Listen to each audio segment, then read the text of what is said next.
Hi, Kathy White, Certified Professional Ergonomist. Today we're talking about keyboard use. We'll talk about keyboard selection and proper techniques to use the keyboard when you're working at your computer workstation in order to maintain ergonomic health. Why is this important? A lot of musculoskeletal disorders related to computer use are related to the upper extremity, particularly the hands and wrist. So having the right keyboard setup and the right use of that keyboard can help prevent those kinds of disorders. Things like tendinitis, carpal tunnel syndrome, those nerve entrapment disorders that you may hear about are pretty common and associated with keyboard or mouse use. I have a standard keyboard here that I'm showing you, and we're going to talk about that, but I'll mention some alternatives as well. A couple of things to keep in mind when you're using your keyboard is making sure, first of all, as you can see in this single monitor screen setup, that my keyboard is lined up with the center line of my body, which is also lined up with my monitor screen. Everything just falls into a line. You want to avoid the keyboard being off to one side or another, and I do see this happen where people might tilt their keyboard off to one side or another, and they're kind of twisting and turning their body, trying to operate that keyboard. And sometimes it's because of the design of the work surface. There's just not enough room. There might be a lot of clutter or some obstructions in the way. You can see here, this desk has a lot of room for me to be able to navigate and get this keyboard right in front of the center midpoint of my body. The other thing that I want to be thinking about here is distance and how close am I to be able to operate this keyboard effectively. You want to keep that keyboard close to you if possible.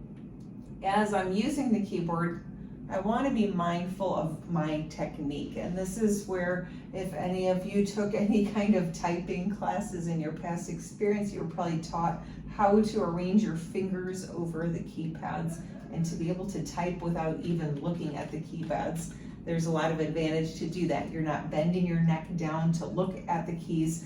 You're hopefully not using a lot of force to activate the keys, really trying to use a soft touch rather than what we call hunt and peck, where you are looking down at your keys, activating one at a time with a lot of force. Not only does this take more time, but that force, these are some pretty small muscle groups that we're recruiting in our fingers, and that can lead to some muscular fatigue over time when you're using that technique. Additionally, with hunt and peck, you are bending your neck down. I would encourage you, if you are a hunt and peck type of typist, that you try to train yourself to be able to view the screen while you're typing. And that is something that may take some practice, but it could really help you a lot for your health in the long run. The other thing to think about is making sure, with regards to your wrist, that you're really floating over this keyboard while you're typing. You want to avoid pressing the underside of your wrist into either the bottom of the keyboard here or the front of your work surface. You could practice moving this keyboard right here where the front edge of the work surface lines up with your keyboard, and that avoids that potential source of contact stress, because these are some pretty soft tissues here on the underside of your wrist, and you may disrupt blood flow and circulation if you're pressing anything hard here, whether it be the front of the work surface or the bottom of your keyboard. I do get a lot of questions about wrist rests. That is something that could potentially increase risk if you are pressing into it as you're typing. I usually do not recommend them, but if you really want a wrist rest and you want to orient it here, just make sure you're not pressing the underside of your wrist into that while you are typing. Finally, there are alternatives to this traditional keyboard design that are available, such as a split keyboard or a curved keyboard. That may be something to consider if you find that while you're typing, your elbows are coming out to the sides, as I'm showing you here, versus keeping them close to the body, which is what we'd like to see.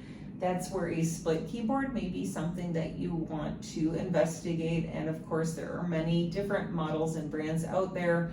It's a very personal preference situation, similar to chairs, where you may need to experiment and find what works well for you.